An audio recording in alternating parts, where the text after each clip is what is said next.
Saat aku memakai daster tipis dan sedang memakai body lotion di kamar, tiba-tiba sopir majikan membuka pintu dan masuk tanpa izin. Aku yang terkejut sampai tidak bisa berkata-kata lagi. Entah apa yang ada dalam pikiranku. Tak ada penolakan. Malam itu, aku seperti bukan diriku sendiri. Puas, sedih, kecewa, bergulat menjadi satu hingga pagi datang. Halo Sobat Romansa Tante Ayu, bagaimana kabar kalian? Semoga semuanya diberikan kesehatan dan rezeki yang berlimpah ya. Absen dulu dong di komentar. Dari mana saja nih para sahabat-sahabatku? Jangan lupa klik tombol subscribe ya. Nanti aku ceritakan lagi nih kisah-kisahku yang lebih seru. Kalau sudah siap, yuk dengerin cerita ini sampai habis. Namaku Ayu. Umurku 40 tahun. Ya, 40. Aku tahu, di usia seperti ini, orang-orang biasanya sudah mapan, punya cucu, atau setidaknya hidup tenang. Tapi aku masih jadi pembantu. Bukan karena aku gak punya pilihan, tapi karena hidup emang kadang gak ngasih banyak pilihan.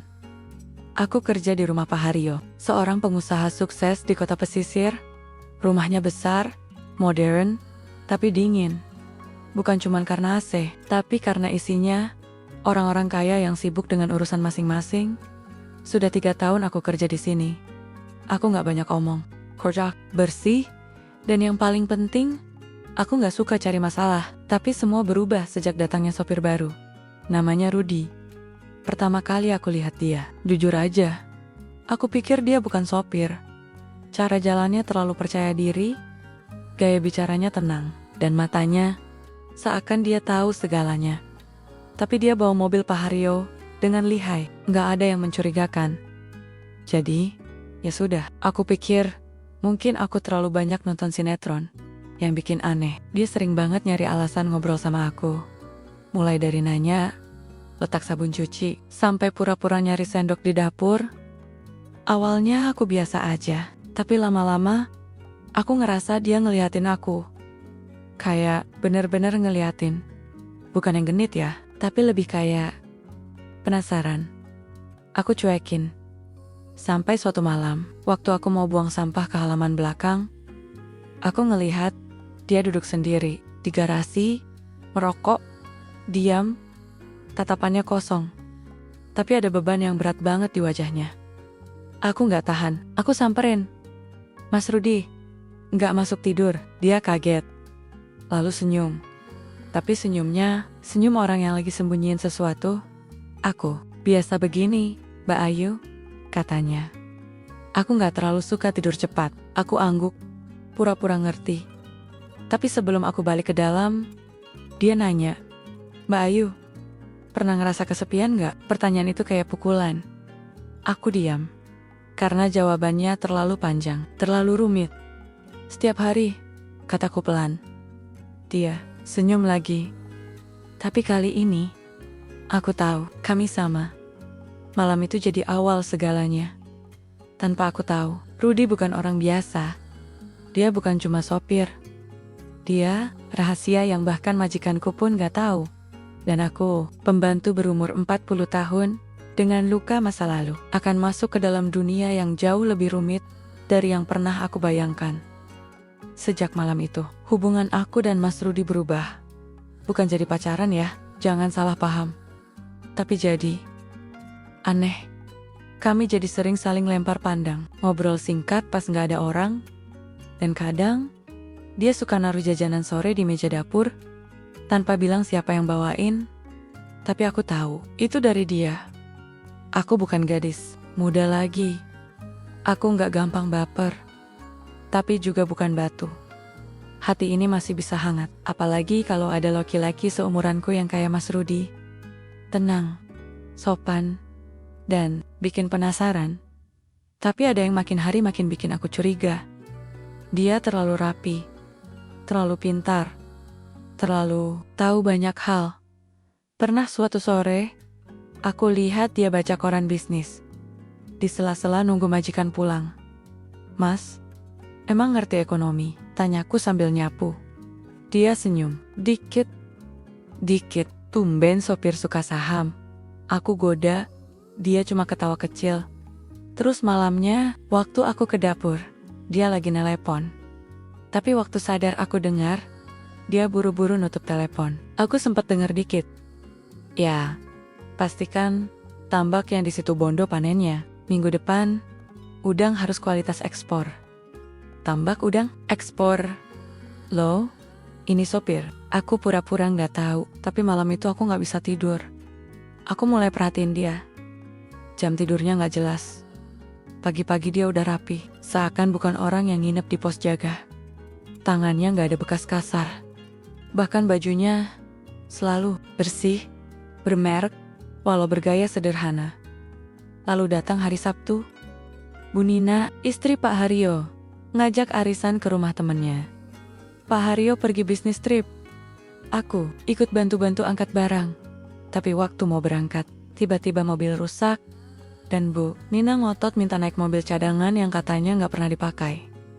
Aku dan Mas Rudi ke garasi belakang. Di situ, mobil mewah hitam mengilap terparkir rapi. Aku bengong. Ini mobil mewah, harga miliaran. Tapi nggak pernah dipakai. Mobil siapa ini, Mas? Aku tanya. Mas Rudi ragu. Mobil lama Pak Haryo.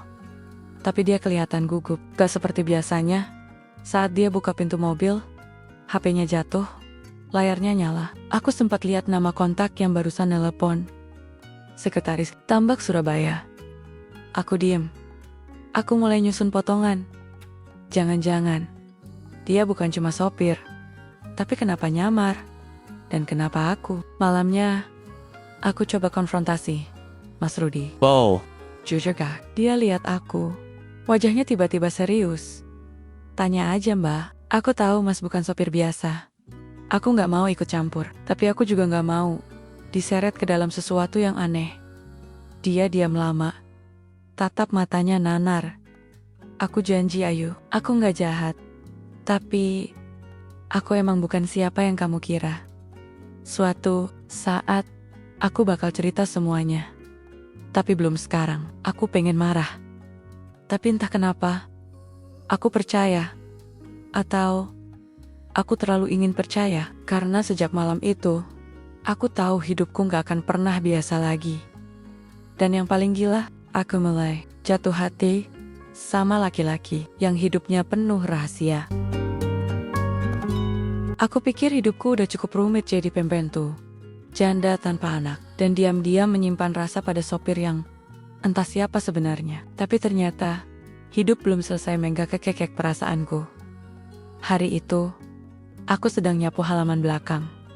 Seperti biasa, angin kencang, matahari terik, dan jantungku deg-degan gak jelas. Sejak malam itu, Mas Rudi makin sering menghindar. Tatapannya berubah.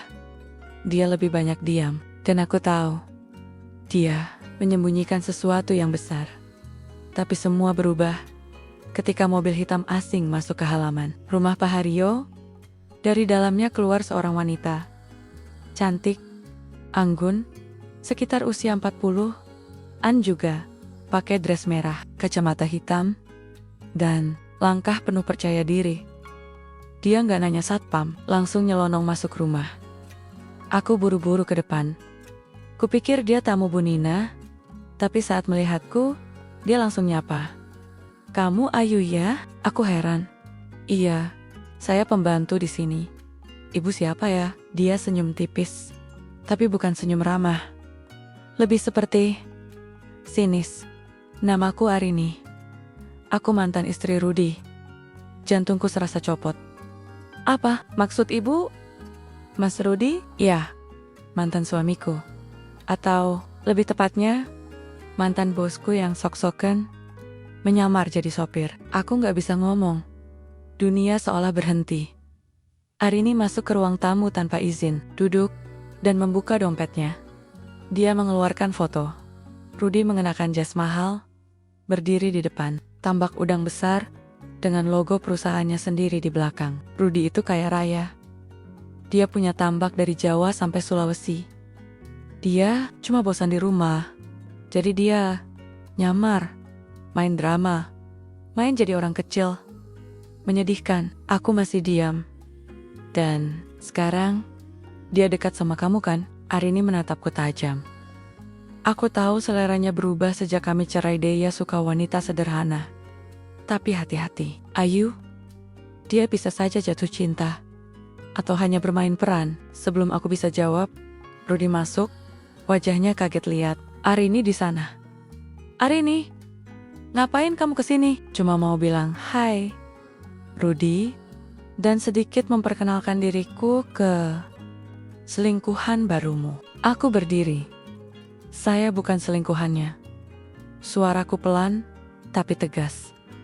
Arini berdiri, menatap kami bergantian. Kamu belum tahu siapa dia, Ayu. Tapi kalau kamu terus ikut dalam hidupnya, kamu akan tahu sakitnya seperti apa. Lalu, dia pergi, meninggalkan aroma parfum mahal dan perasaan tak nyaman yang menggantung di dada. Setelah itu, aku dan Rudy duduk di dapur. Diam. Hening. Dia akhirnya bicara. Aku gak bermaksud bohong, Ayu. Aku cuma pengen tahu. Rasanya hidup normal. Gak disanjung, gak dimintai uang, gak dimanfaatkan. Aku cuma pengen jadi diri sendiri. Aku tatap dia. Lalu kenapa kamu deketin aku? Dia menunduk. Karena dari semua orang di rumah ini, cuma kamu yang lihat aku. Bukan karena uangku. Air mataku menetes. Bukan karena sedih, tapi karena takut. Takut. Hatiku lagi-lagi dibohongi. Setelah kedatangan Arini, aku mulai menjaga jarak dari Mas Rudy. Aku kembali jadi Ayu yang dulu. Diam, kerja cepat, gak banyak tanya, gak banyak bicara. Tapi hatiku berantakan. Bukan karena aku marah, tapi karena aku takut. Takut aku jatuh terlalu dalam. Takut semua ini cuma permainan orang kaya yang bosan dengan dunianya. Aku cuma pembantu. Aku gak punya tambak udang. Gak punya mantan pasangan yang datang bawa mobil mewah dan sindiran tajam. Tapi hidup itu memang licik. Kadang, saat kita ingin sembunyi dari kenyataan, masa lalu malah datang menjemput. Hari itu, ada tamu datang ke rumah Pak Haryo. Seorang lelaki parubaya. Pakai jaket kulit tua, celana jeans lusuh, dan aku kenal suaranya.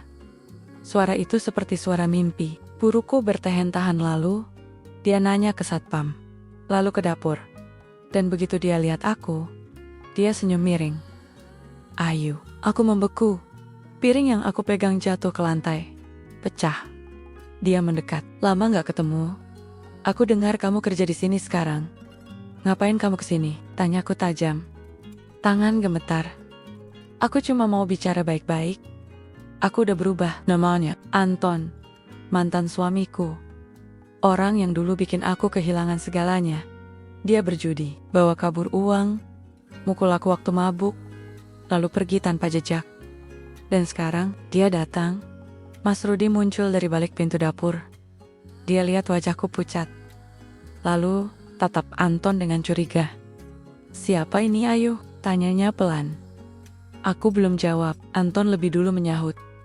Santai. Gue mantan suaminya. Gak nyangka dia sekarang deket sama bos tambak udang ya. Dek. Mas Rudy langsung tegang. Kamu datang ke sini buat apa? Anton mendekat.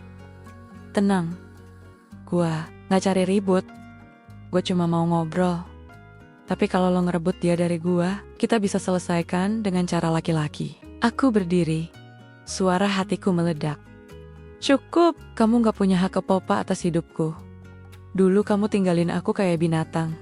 Kamu datang sekarang. Kenapa? Karena kamu tahu aku lagi deket sama orang kaya. Anton menatapku. Terdiam, lalu senyum. Jadi benar.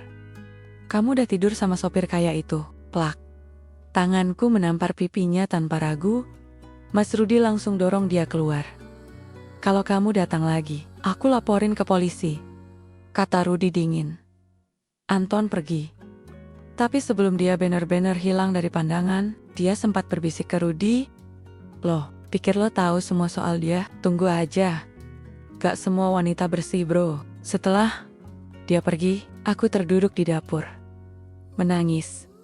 Bukan karena takut pada Anton, tapi karena aku lelah. Semua orang melihatku seolah aku cuma wanita biasa. Tapi mereka nggak tahu luka-lukaku. Luka yang masih menganga. Rudy duduk di sebelahku. Gak bilang apa-apa. Tapi dia pegang tanganku henggat. Lembet, kalau kamu siap cerita, aku dengerin. Ayu, katanya. Aku hanya bisa menatapnya sambil berkata pelan. Aku juga punya rahasia, Mas. Dan aku gak yakin kamu masih mau deketin aku kalau kamu tahu semuanya. Tapi dia hanya tersenyum. Justru karena aku tahu kamu bukan wanita biasa, aku tetap di sini. Dan untuk pertama kalinya dalam bertahan-tahan, aku percaya lagi sama satu hal. Cinta kadang datang setelah luka paling dalam. Pernah gak sih kalian merasa hidup kalian kayak novel yang ditulis orang lain, penuh konflik, tanpa izin, dan endingnya selalu gak bisa ditebak? Itu yang aku rasain malam itu. Setelah Anton, mantan suamiku, datang dan bikin luka lama menganga, Mas. Rudy jadi lebih banyak diam. Tapi dia tetap ada. Dia gak kabur, gak menghilang. Dia tetap di sampingku. Gak banyak tanya, cuma nunggu aku cerita. Dengan sabar. Dan akhirnya, aku ceritakan semuanya. Biar dia tahu siapa Ayu sebenarnya. Aku pernah hamil dari Anton, kataku pelan. Mata menatap lantai dapur yang dingin. Rudy mengangguk pelan, tak menyela. Tapi suatu malam, dia pulang mabuk. Kami bertengkar. Aku didorong. Perutku terbentur meja. Nafasku berat. Aku keguguran. Anakku gak pernah lahir. Air mata mengalir tanpa bisa ku tahan. Aku kehilangan anakku dan kehilangan diriku sendiri malam itu. Sejak itu, aku mandul. Rahimku rusak. Dokter bilang, aku gak akan pernah bisa punya anak lagi. Rudy masih diam, tapi matanya berkaca-kaca. Aku lari dari semuanya. Dari kampung, dari keluarga. Aku malu. Aku hancur. Aku cuma hidup. Gak benar-benar hidup. Suasana hening. Lalu, Mas Rudy menggenggam tanganku. Ayu, kamu masih perempuan yang paling kuat yang pernah aku kenal. Aku menatapnya, penuh keraguan. Kamu gak jijik? Dia geleng. Kamu bukan rusak. Kamu korban. Dan sekarang, kamu berdiri lagi. Dan di momen itu, untuk pertama kalinya, aku ngerasa dicintai bukan karena penampilan, bukan karena kepatuhan, tapi karena luka-luka yang aku bawa. Tapi hidup gak pernah suka kalau aku bahagia terlalu lama. Besoknya, Arini datang lagi. Tapi, kali ini, dia gak cari Rudy. Dia datang dengan seorang pria tua berjas rapi, yang ternyata adalah investor tambak milik Rudy. Mereka duduk di gazebo taman belakang. Aku kebetulan sedang menyiram bunga, tapi saat mendengar percakapan mereka, lututku limas. Aku bisa ambil alih sebagian sahamnya. Pak, kalau Rudy terus menolak kerja sama saya, tambaknya bakal jatuh, kata Arini sambil tersenyum manis. Investor itu menatap Arini ragu. Tapi Rudy pemegang tunggal. Kecuali ada tekanan dari orang terdekatnya. Arini menoleh ke arahku. Tatapannya menusuk. Tenang, Pak. Saya punya cara. Setelah investor itu pergi, Arini mendekatiku. Tanpa basa-basi, dia bilang, kamu mau dia tetap punya tambak dan hidup nyaman? Atau kamu mau dia bangkrut? Aku diam. Kamu cuma perlu pergi. Keluar dari hidupnya. Gak usah bilang kenapa, nanti saya urus sisanya. Saya pastikan dia gak kehilangan semuanya. Aku tertawa kecil. Getir. Jadi kamu ancam aku? Bukan. Aku tawarkan pilihan. Cinta kamu, atau masa depan dia. Aku terdiam. Dan di malam itu, di kamar pembantu yang sempit, aku menangis bukan karena sedih. Tapi karena untuk pertama kalinya, cinta yang kupunya harus kubunuh sendiri demi dia. Tapi aku belum menyerah. Aku punya satu rencana, dan kalau berhasil, Arinilah yang akan kehilangan segalanya. Kupikir dulu aku cuma pembantu, pekerja kasar yang hidupnya cuma soal masak, bersih-bersih, dan menerima nasib. Tapi setelah aku kehilangan anak, kehilangan martabat, dan hampir kehilangan cinta, aku sadar, diam bukan lagi pilihan. Malam itu aku gak tidur. Aku duduk di dapur, buka catatan kecil. Bukan milikku, tapi milik Anton yang tanpa sengaja tertinggal saat datang tempo hari. Catatan itu berisi nomor-nomor rekening dan nama-nama asing. Awalnya aku pikir nggak penting, tapi satu nama bikin jantungku mencelos. Arini, lahan udang Batam, ke PT Lautan Surya. PT Lautan Surya adalah kompetitor tambak milik Mas Rudi. Perusahaan besar yang kabarnya sedang diselidiki karena praktik suap dan pencucian uang. Dan Arini terhubung ke situ, hatiku terpompa cepat. Aku tahu ini bisa jadi kunci, tapi aku nggak bisa kerja sendirian. Jadi aku lakukan satu hal yang paling nekat seumur hidupku. Aku mendekati Mas Arga, anak sulung Pak Haryo, usianya 24 tahun. Mahasiswa hukum, anak kaya, arogan, suka pesta tapi cerdas, dan pernah bilang ke aku, "Mbak Ayu, kalau butuh bantuin hukum-hukum gitu, bilang aja." Dan malam itu, aku mengetuk kamarnya. Dia sempat kaget lihat aku malam-malam. "Mbak Ayu, ada apa?" Aku ulurkan buku catatan Anton. "Mas, tolong bantuin saya. Tapi Mas gak boleh cerita siapapun, termasuk ayah Mas." Awalnya dia pikir aku bercanda, tapi saat dia baca isi catatan itu, wajahnya langsung serius. "Mbak, ini bisa masuk pasal pidana berat. Ini serius banget." Aku hanya bilang satu kalimat, "Kalau ini gak diberesin, seseorang yang saya sayang bisa kehilangan semuanya." Arga mulai menyelidiki. Dalam 2 hari, dia nemu dokumen online, rekam jejak rekening, bahkan laporan internal dari mantan karyawan PT Lautan Surya yang menyebut nama Arini sebagai penyalur dana gelap dari tambak siluman di Batam. Keesokan malamnya, aku dan Arga bertemu di taman kecil belakang rumah. Dia kasih flash disk ke aku. "Ini semua bukti, tapi hati-hati. Kalau ini jatuh ke tangan yang salah, bisa bahaya." Tapi saat aku balik badan, suara sepatu hak tinggi berbunyi di jalan setapak batu, dan dari kegelapan, Arini muncul. Wah, konspirasi malam-malam ya? Gak nyangka, pembantu punya taring juga. Aku langsung berdiri. Tapi Arini sudah mengarahkan sesuatu ke arah kami. Ponsel sedang merekam. "Kalian berdua bakal saya laporkan. Fitnah, pencemaran nama baik, penyusupan data pribadi." Tapi Mas Arga maju satu langkah, suaranya tenang. "Silakan, Bu. Tapi saya rekam juga pembicaraan tadi. Dan saya anak pemilik rumah ini. Jadi kalau Ibu mau main kasar, mari kita buka semua di pengadilan." Arini diam, matanya penuh kemarahan. Tapi dia tahu, dia kalah langkah. Malam itu, dia pergi.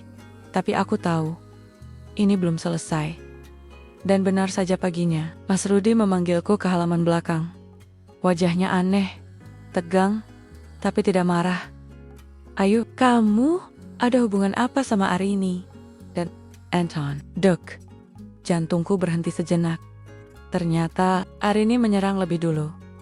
Dia bilang, aku mantan istri kriminal, punya catatan medis palsu, dan mencoba sabotase bisnis Rudi dengan mendekati dia demi info bisnis. Aku hanya bisa berkata pelan, "Mas, kasih aku waktu 1 hari. Kalau besok Mas masih ingin aku pergi, aku gak akan nanya." Dan sebelum dia menjawab, aku pergi untuk bertemu seseorang yang bisa jadi senjata terakhirku, mantan sekretaris Arini. Dan kalau infonya benar, Arini gak cuma main di tambak, dia main di politik. Dan Rudi cuma pion. Dulu, aku pikir jadi pembantu itu pekerjaan paling diam di dunia. Tapi sekarang, aku sedang duduk di pojokan sebuah ballroom hotel bintang 5, menyamar sebagai staf catering, sambil menggenggam bukti skandal korupsi tambak nasional. Lucu, ya Hera. Hari itu ada acara bisnis besar. Arini hadir sebagai salah satu investor terhormat di hadapan para pemilik tambak dan pejabat daerah, lengkap dengan gaun merah darahnya. Dia berdiri di atas panggung sambil bicara soal budidaya, ramah lingkungan. Aku pengen ketawa, tapi harus tahan. Karena aku di sana bukan buat nonton, aku di sana buat nyudahi semuanya. Di kantong celemek catering yang kupakai, ada flash disk berisi dokumen transaksi gelap Arini dengan PT Lautan Surya, hasil kerja, sama diam-diamku dengan Mas Arga. Termasuk bukti dia sengaja sabotase salah satu tambak milik Rudi pakai bahan kimia murah yang bikin kerugian puluhan juta. Tapi aku nggak sendiri.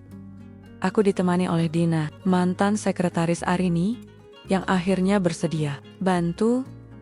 Dulu, dia kena pecat setelah menolak menyumbang ke rekening gelap Arini. Kini, dia mau balas dendam.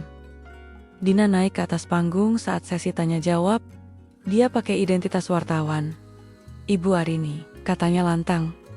Saya ingin tanya soal dokumen ini. Dia angkat layar tablet dan menayangkan bukti transfer gelap di layar proyektor utama ballroom. Sontak ruangan gaduh, para tamu berdiri. Kamera wartawan menyala, Arini membeku di panggung. Tapi detik berikutnya, kekacauan dimulai. Seorang pria tinggi dengan jas biru tua langsung menyambar tablet dari tangan Dina, membentaknya, lalu memberi isyarat pada petugas keamanan. Dina ditarik keluar. Dan aku langsung tahu, pria itu adalah Dimas, asisten pribadi Rudi. Orang yang selalu terlihat setia. Ternyata, mata dua. Sementara itu, di tempat lain, Mas Rudi sedang rapat dengan investor baru. Di tengah rapat, dia dapat pesan dari Dimas. Ayu bikin keributan di acara Arini. Dia bawa bukti palsu, mau nyebar fitnah. Mas Rudi langsung panik. Dia keluar dari ruangan, teleponku, tapi ponselku mati. Dia lalu telepon Arga, dan akhirnya tahu semuanya. Bahwa akulah yang nyelamatin tambaknya dari sabotase, bukan pengganggu. Bahwa flash disk itu bukan bukti palsu, tapi nyawa perusahaannya.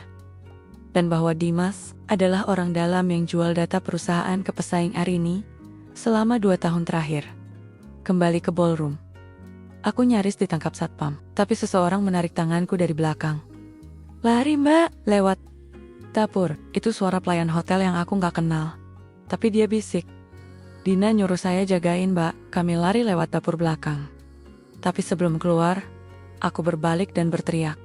Arini, kamu pikir kamu bisa terus main kotor? Tunggu. Laporan resmi dari pengacara tambak Rudi. Semua akan selesai hari ini. Arini hanya menatapku dari kejauhan. Wajahnya merah padam. Tapi kali ini, dia gak tersenyum. Karena dia tahu, dia kalah langkah. Malam itu, aku kembali ke rumah Pak Haryo. Tubuhku capek, bajuku kotor, hatiku kacau. Tapi di taman belakang, seseorang sudah menungguku, berdiri di bawah cahaya lampu taman. Mas Rudi, dia menatapku lama, lalu berkata pelan, kamu gak pernah berhenti bikin aku terkejut. Aku nyaris nangis, tapi dia dekati aku, peluk aku, dan bisik, aku cinta kamu, Ayu. Bukan karena kamu selamatin aku, tapi karena kamu perempuan yang lebih berani dari siapapun yang pernah aku kenal. Aku gak bisa jawab, aku cuma bisa memajam. Dan untuk pertama kalinya sejak lama, aku ngerasa semua perjuangan gak sia-sia, tapi jauh di luar kota. Arini duduk di ruang gelap, menatap layar komputer, dan berkata dingin. Kalau aku gak bisa punya dia, maka Ayu juga gak akan punya apa-apa. Kupikir, semuanya sudah reda. Kupikir, setelah semua bukti terungkap, setelah Mas Rudi tahu siapa yang benar, dan siapa yang pura-pura, hidup akan tenang. Kupikir, akhirnya aku bisa bernapas, bisa tertawa di pagi hari, bisa tidur tanpa mimpi buruk. Tapi ternyata, masa lalu yang belum dikubur dengan benar, bisa bangkit lagi. Dan kali ini, bangkit dengan gigi yang lebih tajam.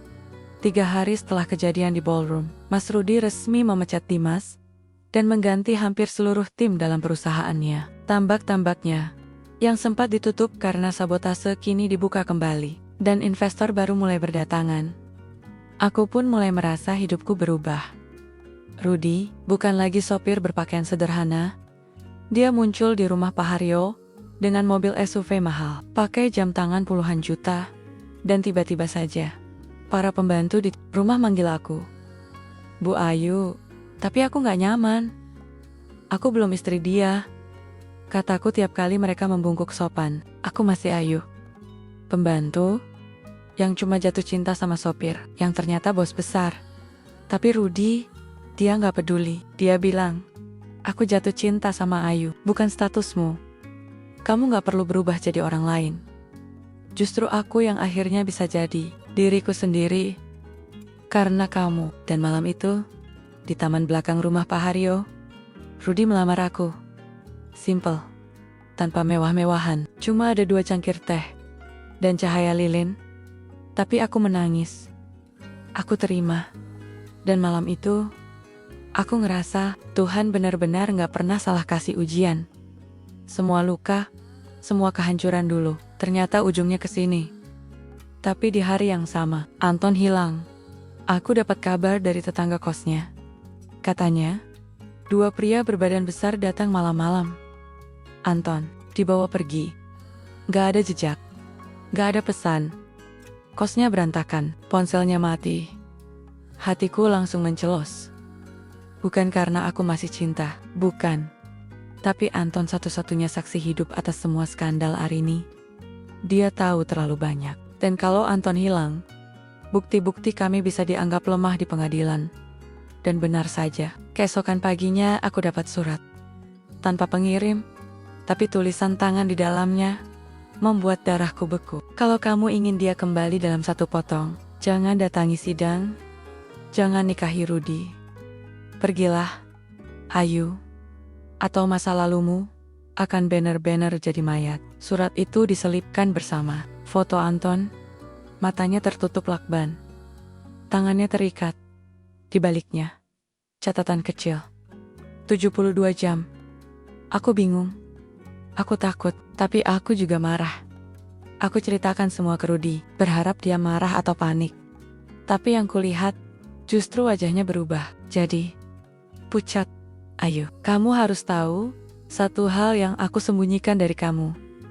Katanya pelan, Arini bukan cuma mantan istri. Dia dulu adalah partner bisnis tambak pertamaku. Dia yang bantu danai saat awal. Dan, dia tahu banyak soal orang-orang di pemerintahan. Termasuk yang bisa menghilangkan orang.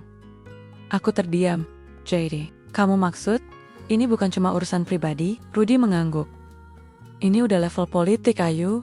Kita nggak bisa main sembarangan, tapi aku sudah terlalu dalam. Terlalu banyak yang dipertaruhkan. Termasuk diriku sendiri. Malam itu, aku pergi, Darian, tanpa bilang siapa-siapa. Aku ikuti alamat, samar, yang ditulis di balik surat. Sebuah gudang tua di pinggiran pelabuhan. Dan di sanalah aku melihatnya. Anton, terikat, bibirnya lebam, tapi masih hidup. Dan tepat ketika aku hampir menyentuhnya, cekrek, lampu sorot menyala. Dari balik kegelapan, Arini muncul. Dengan blazer putih, lipstik merah, dan pistol kecil di tangannya. Bagus. Akhirnya, kamu datang juga, katanya datar. Kamu tahu, aku bisa bunuh kamu sekarang dan gak akan ada yang peduli. Kamu cuma pembantu. Siapa yang akan mencarimu? Aku tenang. Karena yang dia gak tahu, aku sudah pasang alat perekam di tubuhku. Dan semua yang dia katakan malam itu direkam dan dikirim otomatis ke email Arga.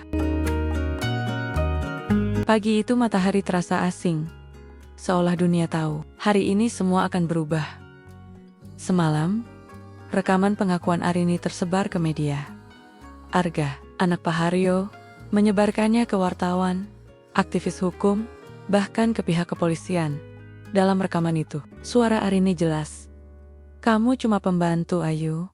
Siapa yang akan peduli kalau kamu hilang? Aku bisa bunuh kamu sekarang, dan gak akan ada yang tanya kemana kamu pergi. Beserta bukti transaksi ilegal, aliran dana tambak siluman, dan ancaman terhadap saksi Anton. Dunia akhirnya tahu siapa Arini sebenarnya. Pagi itu juga, Arini ditangkap.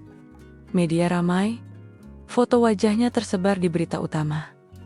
Tapi ekspresi Arini saat digiring ke mobil tahanan, bukan ketakutan, bukan malu, justru senyum licik. Dan aku tahu, itu belum akhir. Hari-hari berikutnya berjalan cepat. Anton dirawat di rumah sakit dan mau bersaksi. Arga membantu proses hukum. Rudy memulihkan tambaknya, investor makin percaya. Dan aku jadi pusat perhatian, wawancara, undangan TV, Semua ingin tahu, siapa Ayu sebenarnya? Aku menolak semuanya. Aku gak mau jadi selebritas. Karena luka, aku cuma mau hidup tenang. Tapi ternyata, masa laluku masih menyimpan satu lubang besar.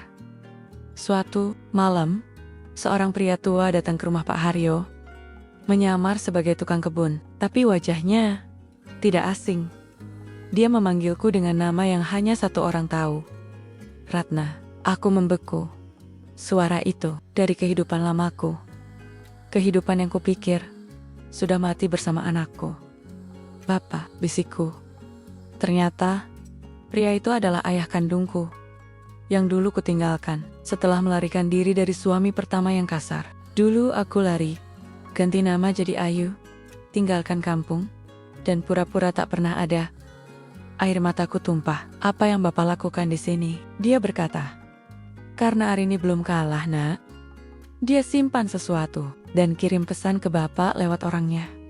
Kalau kamu menikah dengan Rudi, dia akan buka masa lalumu semua. Termasuk surat kematian anakmu yang palsu. Aku terdiam. Karena ya, aku yang minta surat kematian itu dipalsukan. Anakku tidak mati. Dia hidup, tapi kuasingkan. Karena sakitku saat itu terlalu dalam, dan aku takut tak sanggup menjadi ibu. Aku pengecut. Keesokan harinya, aku dan Rudi duduk berdua di rumah tambak barunya. Dia sudah tahu semuanya. Tentang nama asliku, tentang anakku, tentang kebohongan masa lalu yang tak pernah kuceritakan. Apa kamu masih mau menikah dengan perempuan seburuk ini? Tanyaku. Rudi diam lama, lalu menjawab, aku mencintai kamu bukan karena kamu bersih, tapi karena kamu bertahan. Semua orang bisa punya masa lalu, tapi gak semua orang bisa bangkit dan memperbaiki semuanya. Aku tetap ingin menikah, tapi hanya kalau kamu siap berdamai dengan dirimu sendiri. Dan saat itu aku sadar, perjuangan bukan tentang melawan orang lain, tapi memaafkan diri sendiri. 2 bulan kemudian, kami menikah. Tanpa pesta mewah, hanya aku, Rudi, dan beberapa orang yang betul-betul tahu kisah ini. Setelah itu, kami pindah dari kota. Bangun rumah kecil di dekat tambak. Aku gak lagi jadi pembantu, tapi aku tetap masak sendiri. Nyapu sendiri, karena disinilah aku merasa hidup. Oh ya, satu hal lagi. Anakku akhirnya mencariku. Dia sekarang berumur 23 tahun. Mahasiswa. Waktu dia bilang, Bu, aku gak marah. Aku menangis seperti anak kecil. Akhir kisah? Mungkin. Tapi buatku, ini awal. Aku, Ayu atau Ratna, atau siapapun namaku bukan cuma pembantu. Aku perempuan yang dicintai, diuji, dijatuhkan. Lalu berdiri lagi. Dan kalau kamu tanya, siapa yang paling kuat di dunia ini? Cuma satu. Perempuan yang tidak pernah berhenti bertarung, bahkan ketika semua bilang dia gak pantas.